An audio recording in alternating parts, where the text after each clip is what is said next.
જય શ્રી કૃષ્ણ, નમસ્કાર, પ્રણામ. ફરીથી સ્વાગત છે તમારું એક નવા વિડીયોમાં. આપણે એક એવી કહાની સાંભળવાના છીએ જે ખૂબ જ જ્ઞાનવર્ધક અને પ્રેરણાદાયી કહાની છે.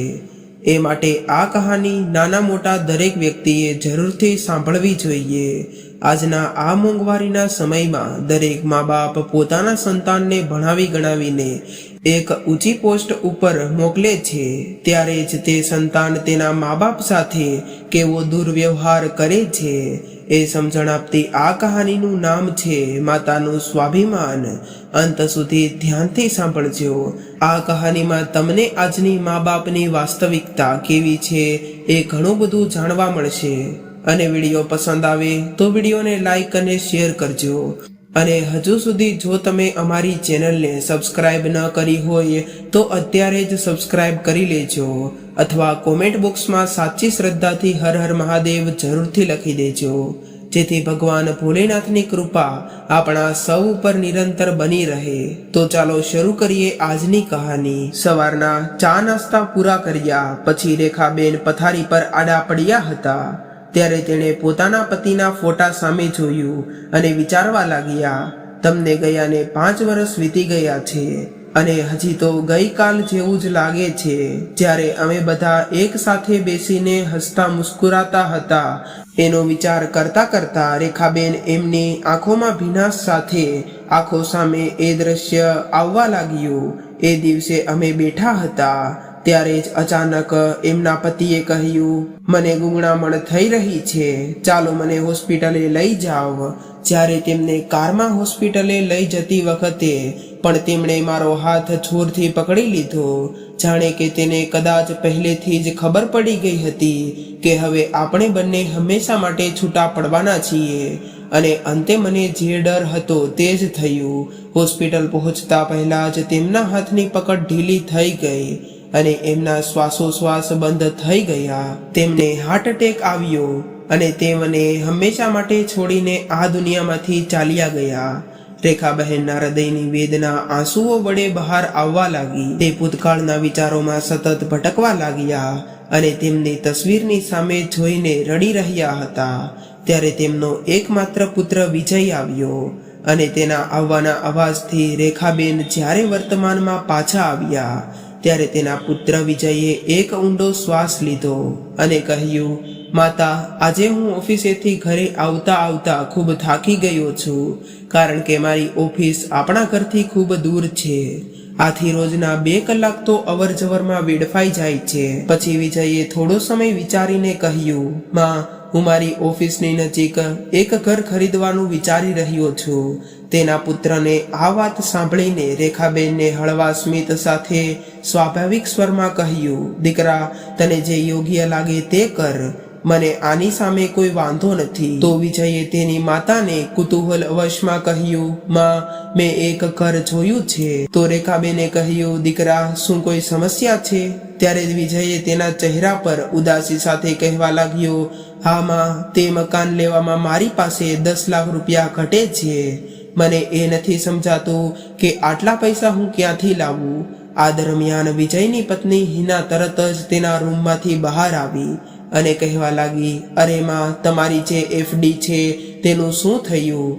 અમે તેને તોડીને પૈસાની વ્યવસ્થા કરીશું. તો રેખાબેને કહ્યું, કંઈ વાંધો નહીં બેટા, તારા પિતાએ એ એફડી કોઈ મુશ્કેલીના સમયે કામ આવશે એ માટે જ બનાવી હતી. પછી તેની માતાની આ વાત સાંભળીને વિજય અને તેની પત્ની હિના ના ચહેરા પર થોડું સ્મિત આવ્યું. થોડા દિવસો પછી વિજયે મીઠાઈનું બોક્સ લઈને ઘરે આવ્યો અને ચહેરા પર ખુશી સાથે બોલ્યો, માતા, લ્યો આ મીઠાઈ. થોડા દિવસ પહેલા મેં જે ફ્લેટનું વિચાર્યું હતું તે મેં ખરીદી લીધો છે. હવે અમે 1 મહિના પછી તે ફ્લેટમાં શિફ્ટ થઈ જઈશું. આ સાંભળીને રેખાબહેને ખુશી સાથે કહ્યું, ઠીક છે દીકરા, તારે આ બધો સામાન પણ ત્યાં સાથે લઈ જવો પડશે ને? તો પછી આ ઘરનું શું કરવું? દીકરા, તું એક કામ કર, ત્યાં શિફ્ટ થતા પહેલા આ ઘરને કોઈ સારો ગ્રાહક ગોતીને વેચી દે. આ ઘર વેચવાનું આ સાંભળીને હિના અને તેના પતિએ કહ્યું, માં, તમે આ ઘર કેમ વેચવા માંગો છો? તમારે તો અહીં જ રહેવાનું છે ને? આ સાંભળીને રેખાબેનને એક આંચકો લાગ્યો અને બોલ્યા, હું અહીં એકલી રહું? આટલું કહીને રેખાબહેન તેમના પુત્રની સામે જોવા લાગ્યા તો તેમના પુત્ર વિજયે કહ્યું, હા માં, હિના સાચું કહે છે. વાસ્તવમાં વાત એમ છે કે ત્યાંના ફ્લેટ ઘણા મોંઘા છે, તેથી મેં માત્ર 2 બેડરૂમ વાળું જ તે ઘર ખરીદ્યું છે. એક બેડરૂમમાં હું અને હિના રહીશું અને બીજો બેડરૂમ આપણા ઘરે મહેમાનો પણ આવતા જતા રહે છે, તેના માટે જરૂરી છે. તેથી માં, તમે આટલા મોટા ખુલ્લા મકાનમાં તમે અહીં આરામથી એકલા રહી શકશો અને તમને ત્યાં જઈને ત્યાં આટલી ખુલ્લી જગ્યા નહીં મેળવી શકો. અને માં, પછી અમે દર અઠવાડિયે તમને મળવા અહીં આવતા રહીશું અને તમે પણ ક્યારેય ત્યાં આવતા રહેજો. વિજયની આ વાત સાંભળીને વિના વધુ ઉત્સાહિત થઈ ગઈ. એ તરફ રેખાબેનની પાસે બોલવા માટે કોઈ શબ્દ ન હતા કે તે કંઈ બોલી શકે. તે થોડી વાર સુધી તેના પુત્રને જોતી રહી. પછી કોઈક રીતે તેણે તેના આંસુ તેની માતાના ઘરના કોઈક ખૂણામાં એકઠા કર્યા અને પછી હળવા સ્મિત સાથે તે સામાન્ય દેખાવાનું ઢોળ કરવા લાગી. પણ રહી રહીને ભયંકર તોફાનો તેના મનમાં ઉભરાતા હતા. રેખાબહેનના પુત્ર વિજયના લગ્નને માત્ર 6 મહિના જ થયા હતા અને તેમનું જીવન સામાન્ય રીતે ચાલવા લાગ્યું હતું. પણ ક્યાંક રેખાબેનને એવું લાગી રહ્યું હતું કે તેમની વહુ હિના તેમનાથી અલગ રહેવા માંગે છે. પણ હિનાએ તેના વિશે ક્યારેય સીધી રીતે વાત નહોતી કરી, પરંતુ હિનાના હાવભાવ અને વિજયની વાતો પરથી રેખાબેન સમજી ગયા હતા કે તે બંને અલગ રહેવા માંગે છે. જ્યારે તેણે તો હિનાને હંમેશા પોતાની પુત્રી જેવો જ પ્રેમ આપ્યો હતો. જ્યારે તે કોઈ ભૂલ કરે ત્યારે પણ તે તેને ક્યારેય રોકતી ન હતી. તે તેની વહુની મનપસંદ રસોઈ બનાવતી હતી અને વાનગીઓ બનાવીને તેને ખવડાવતી, કારણ કે તેને કોઈ દીકરી ન હતી. તેથી તે દીકરીના નામે તેને ઘણો પ્રેમ આપતી હતી. 1 મહિનામાં જ વિજય અને હિના બધો સામાન લઈને નવા ફ્લેટમાં શિફ્ટ થઈ ગયા.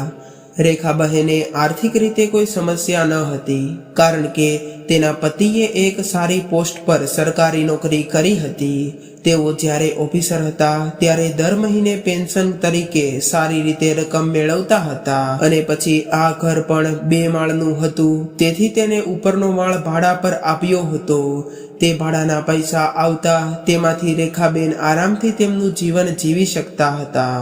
પરંતુ તેમના પુત્ર અને પુત્રવધૂના ગયા પછી તેમની એકલતા તેમને અંદરથી ખાવા લાગી હતી. જો કે રેખાબહેન ખૂબ જ હિંમતવાર અને શાંત સ્વભાવની સ્ત્રી હતી. આ સોસાયટીમાં તે 15 વર્ષથી રહેતી હતી અને તેઓ એકબીજાને સારી રીતે ઓળખી ચૂક્યા હતા. પરંતુ તેણે હજી પણ આ હકીકત સ્વીકારી શક્યા ન હતા કે તેનો પુત્ર એટલો સ્વાર્થી બની ગયો હતો. તેનો પુત્ર અને પુત્રવધુ તેને છોડીને જતા રહ્યા હતા. તેના કારણે તે તેના હૃદયથી બિલકુલ ભાંગી પડ્યા હતા. આજે મહિનાની 1 તારીખ હતી અને તેમની ભાડૂત સાધના તેમને ભાડું ચૂકવવા આવી હતી. રેખાબેને અવાજ સાંભળીને જોયું તો દરવાજો ખુલ્લો હતો અને સાધનાએ અંદર આવીને જોયું તો રેખાબેન પલંગ પર બીમાર હાલતમાં સૂતેલા હતા. તેમના ચહેરા પરથી ઊંડી થતી રેખાઓ પરથી તેના હૃદયની એકલતા સ્પષ્ટ દેખાતી હતી. હવે તો તેમના વાળ પણ સફેદ થઈ ગયા હતા. હંમેશા ઉત્સાહિત રહેતા રેખાબહેનને આવી ભયાવહ અવસ્થામાં જોઈને સાધનાનું હૃદય ભરાઈ આવ્યું અને તેણે કહ્યું, આંટી, તમને શું થયું છે? તમે તો તમારી જાતને કેવી હાલતમાં મૂકી દીધી છે? ત્યારે રેખાબેને કહ્યું, મારો દીકરો અને વહુ મને આ ઉંમરે એકલી છોડીને ચાલ્યા ગયા છે અને હું સાવ એકલી થઈ ગઈ છું. એટલે જ મને હવે મારી જાતની માવજત કરવાનું મન થતું નથી. હવે મારી એવી હાલત થઈ ગઈ છે કે મને હવે કંઈ પણ રાંધવાનું કે ખાવાનું મન પણ નથી થતું. સાંધના, હવે મને એવું લાગે છે કે બીમારીઓ શરીર સાથે રમવા લાગી છે. સાંધના ખૂબ જ ખુશખુશાલ અને જીવંત હૃદયની વ્યક્તિ હતી. 2 પુત્રોનો ઉછેર કરતી વખતે પણ તે પોતાના માટે સમય કાઢતી હતી. સાધના ઝડપથી તેના ઘરે ગઈ અને રેખાબહેન માટે જમવાનું તૈયાર કરીને લઈ આવી. પછી થોડી વાર સુખ દુઃખની વાતો કરીને પછી બંને ડાઇનિંગ ટેબલ પર બેઠા અને સાથે જમ્યા. જમ્યા પછી સાધનાએ રેખાબહેન તરફ જોયું અને કહ્યું, આંટી, આ નહીં ચાલે, હું તમને આવી હાલતમાં નહીં જોઈ શકું. એક કામ કરો, તમે કાલે સવારે 6 વાગ્યે તૈયાર રહેજો. હું દરરોજ યોગા ક્લાસમાં જાઉં છું. કાલે સવારે તમે પણ મારા સ્કૂટર પર બેસી જાજો. હું તમને યોગા ક્લાસમાં લઈ જઈશ. અને હા, કોઈ બહાનું મને મંજૂર નહીં થાય. જ્યારે સાધનાએ આટલા પ્રેમથી કહ્યું ત્યારે રેખાબહેન તેને ના પાડી ન શક્યા અને હવે તેમણે રોજ સવારે વહેલા ઉઠીને સાધના સાથે યોગા ક્લાસમાં જવાનું શરૂ કર્યું. ત્યારબાદ રેખાબેનની તબિયત સારી રહેવા લાગી. સાધના તેને બ્યુટી પાર્લરમાં પણ લઈ જવા માંગતી હતી, પણ તેના આગ્રહ પર રેખાબહેને કહ્યું, મારો દીકરો અને વહુ મારા વિશે શું વિચારશે અને સગા સંબંધીઓ અને મારા સમાજ મને શું કહેશે. આટલું કહીને તેણે બ્યુટી પાર્લરમાં જવાની ના પાડી. થોડા સમય પછી રેખાબહેનની વહુ હિનાએ એક પુત્રને જન્મ આપ્યો. તેમનો દીકરો વિજય રેખાબહેનને થોડા દિવસો પહેલા જ તેમના ઘરે લઈને આવ્યો હતો. હિનાના માતા પિતા તેમના પુત્ર સાથે વિદેશમાં રહેતા હતા, પરંતુ રેખાબહેને નવજાત શિશુની ખૂબ જ કાળજી લીધી હતી. જ્યારે તેમનો પુત્ર 3 મહિનાનો થયો ત્યારે વિજયે કહ્યું, માતા, હવે મારો દીકરો 3 મહિનાનો થઈ ગયો છે. હવે તો હિના અને હું તેનું ધ્યાન રાખીશું. તો ચાલો, હું તમને તમારા ઘરે મૂકી જાઉં છું. એમ કહીને વિજય એમને પાછો એમના ઘરે છોડીને ચાલ્યો ગયો.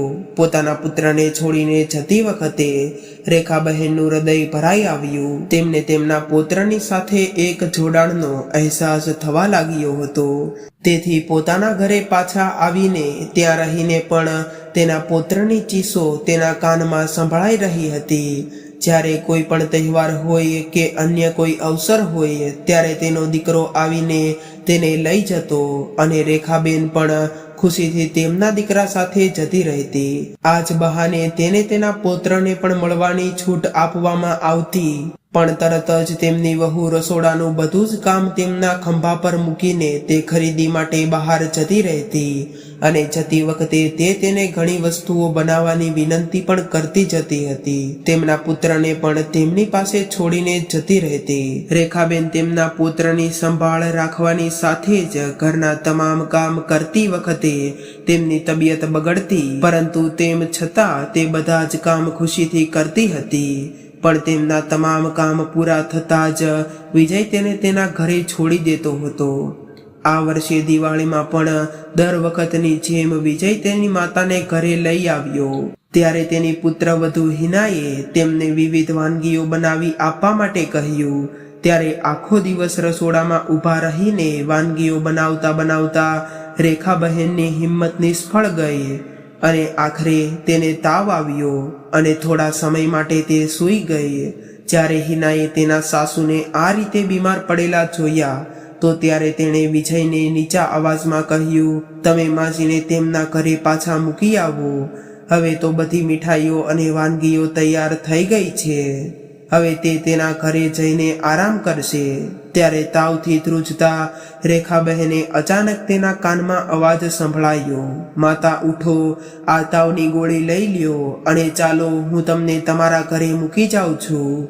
વિજયના આ શબ્દો કાનમાં પડતા જ રેખાબહેનને એવું લાગ્યું કે કોઈએ તેમના કાનમાં ઉકળતું તેલ રેડ્યું હોય. તેનું દિલ પથ્થર જેવું થઈ ગયું. તે વિચારવા લાગી કે મારા જ ગર્ભમાંથી જન્મેલો મારો એકમાત્ર પુત્ર મને દિવાળીની સાંજે મને ઘરે એકલી મૂકીને જતો રહેશે, અને તે પણ જ્યારે મારી આવી હાલત છે ત્યારે.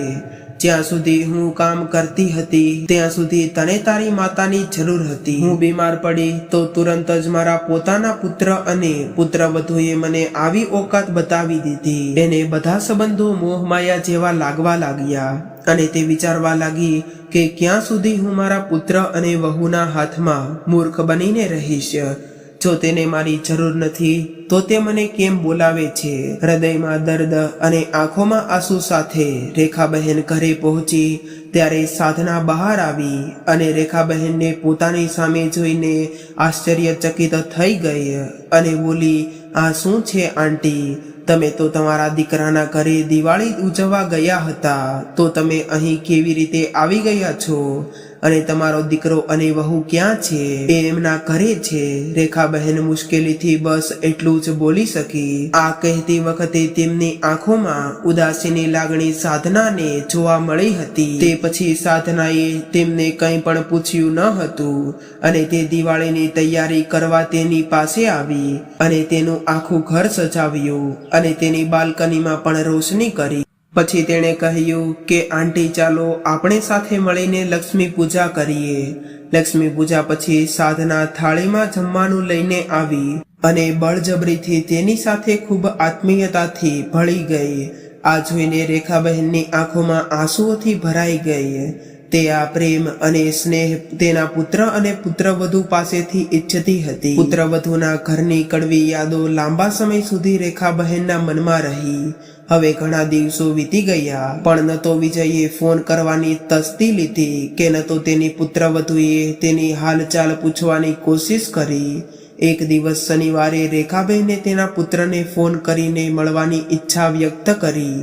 તો પછી વિજયે તેને કહ્યું, માતા, હું આજે કામમાં વ્યસ્ત છું. હું કાલે તમને મળવા આવી જઈશ.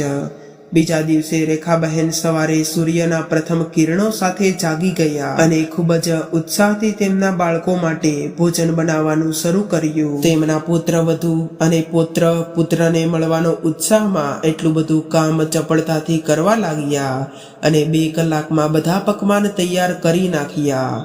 પણ સવારથી સાંજ સુધી રેખાબહેને તેમની રાહ જોતા બેઠા રહ્યા, પણ તેઓ આવ્યા જ નહીં. રેખાબહેને મનમાં વિચાર્યું કે ગઈકાલે પણ પુત્રએ આવવાનું બહાનું કાઢ્યું હતું અને આજે પણ તેઓ વચન મુજબ આવ્યા નથી. હવે તેમની ઉદાસી ચરમસીમાએ પહોંચી ગઈ હતી. પછી તેઓ આશા સાથે તેણે ફોન પર નજર નાખી અને વિચાર્યું કે કદાચ મારા પુત્રએ ફોન કર્યો હશે અને મને આ કામમાં ને કામમાં જવાબ આપી શકી ન હતી. પછી તેણે જોયું કે એક પણ ફોન નહોતો આવ્યો. તેની પાસે આટલો પણ સમય નથી કે તેણે માત્ર તેની માતાને યાદ પણ કરી લે અને હું એકલી છું તે વિચારીને તેની આંખો આંસુઓથી ભરાઈ આવી. હું કેમ એકલી છું? ભગવાને મને આટલી એકલી કેવી રીતે કરી દીધી છે? એમ કહીને તે સોફા પર બેસી ગઈ અને ધ્રુસરે રડવા લાગી. સાધના કેટલાય દિવસોથી ત્યાં રહેતી હતી અને તેના ઉદાસીનતાનું કારણ તે સારી રીતે જાણતી હતી. એક દિવસ યોગા ક્લાસમાં જતી વખતે સાધનાએ રેખાબહેનને કહ્યું, આંટી, હંમેશા એક જેવું જીવન જીવવાથી કંટાળો આવે છે.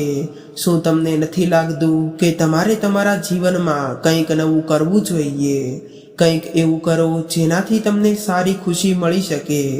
સાધનાની વાત સાંભળીને રેખાબહેને કહ્યું, સાધના, તારો કહેવાનો મતલબ શું છે? હું કંઈ સમજી નહીં. આંટી, હું એવું કહી રહી છું કે તમે અમારી સાથે કિટ્ટી પાર્ટીમાં કેમ જોડાતા નથી? દર મહિને 2 વાર સોસાયટીની બધી લેડીઝ માટે કિટ્ટી પાર્ટીનું આયોજન હોય છે. એમાં અમે ખૂબ મસ્તી અને ગપસપ કરીએ છીએ. આજે સાંજનું કિટી પાર્ટીનું પ્લાનિંગ કર્યું છે, તો તમે પણ આવો. અરે ના દીકરી, જો હું આવું કંઈક કરું તો લોકો મને શું કહેશે કે ઘરડી ઘોડીને લાલ લગામ? આટલું કહીને રેખાબહેને સાધનાની વાતને ટાળી દીધી. તો સાધનાએ કહ્યું, આંટી, તમને લોકો શું કહેશે એ વિચારીને શા માટે તમે તમારી જિંદગી બગાડી રહ્યા છો? લોકો જે કહે તે કહેવા દો. તમે તમારું મન જે ઈચ્છે છે તે કરો. જ્યારે રેખાબહેને ઘરે પાછા આવ્યા ત્યારે તે વિચારવા લાગ્યા કે સાધનાએ કહ્યું તેમાં કંઈ ખોટું નથી.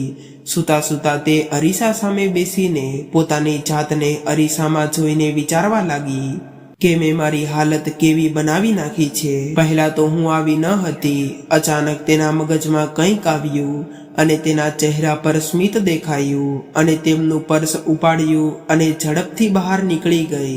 લગભગ 2 કલાક પછી આત્મવિશ્વાસપૂર્ણ સ્મિત સાથે ઘરે પાછી આવી અને સાધનાને ફોન કર્યો અને કિટી પાર્ટીમાં જોડાવાની તેમની ઈચ્છા વ્યક્ત કરી. જ્યારે સાધના રેખાબહેનને પાર્ટીમાં લઈ જવા માટે તેમના ઘરે પહોંચી ત્યારે સાધનાએ રેખાબહેનને જોઈને તે આશ્ચર્યચકિત થઈ ગઈ.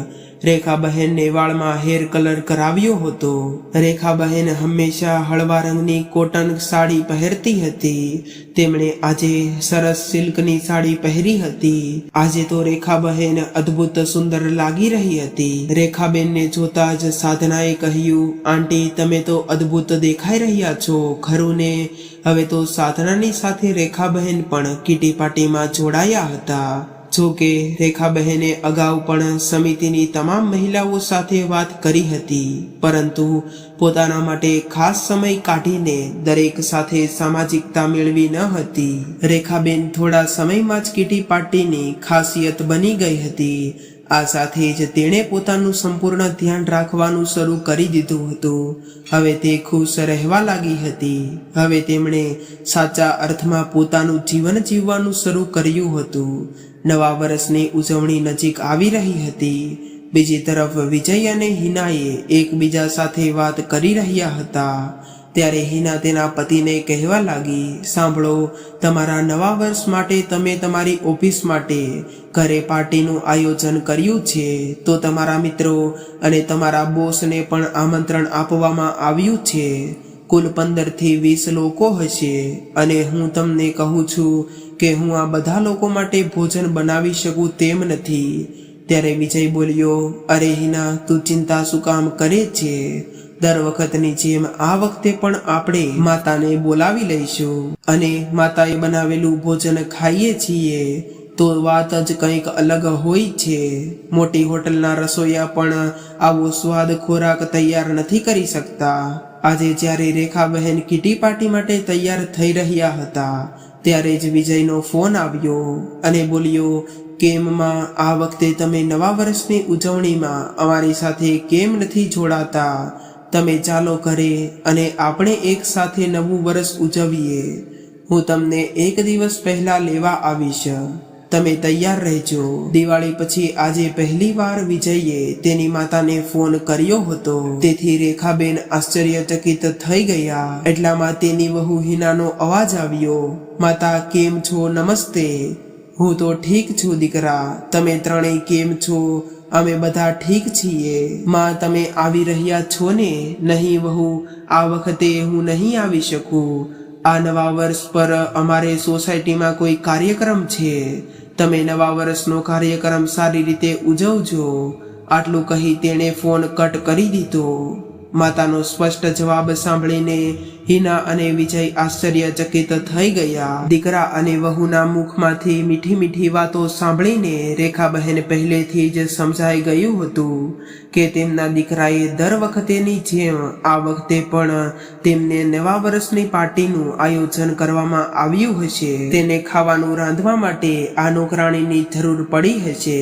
તે આશ્ચર્યમાં પડી ગઈ અને વિચારવા લાગી કે એમની માતા સાથે આટલી બધી ચાલાકી અને હોશિયારી કેમ મારો દીકરો એટલો બધો સ્વાર્થી બની ગયો?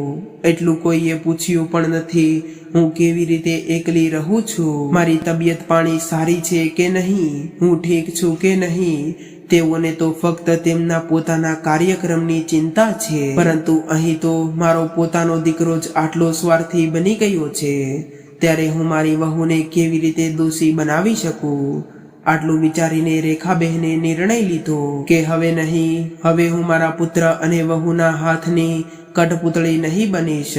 છેલ્લી વાર તેમના ઘરે કામ કરતી વખતે મને ખરાબ લાગ્યું. મારી સ્થિતિ ખૂબ ખરાબ થઈ ગઈ હતી અને જ્યારે હું બીમાર પડી ત્યારે એવી હાલતમાં મારો પોતાનો પુત્ર મને મારા ઘરે પાછો મૂકી ગયો અને મારી સુખાકારી જાણવા માટે મારા બંનેમાંથી કોઈએ પણ ફોન કર્યો નથી.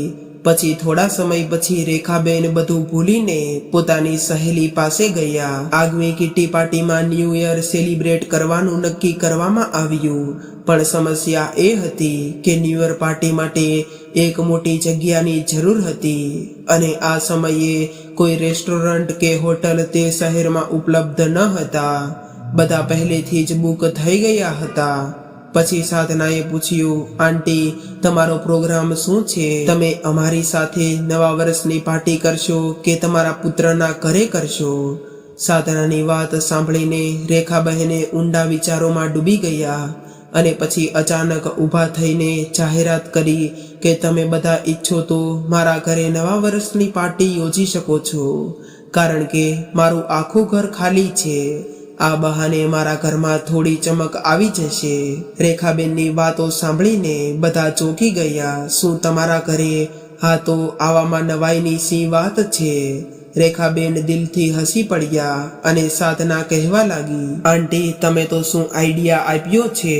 તેનો મતલબ છે કે આ વખતે તમે તમારા પુત્રના ઘરે નથી જવાના. રેખાબેને કહ્યું, ના, બિલકુલ નહીં. આ વખતે હું મારા દીકરાના ઘરે નથી જવા માંગતી.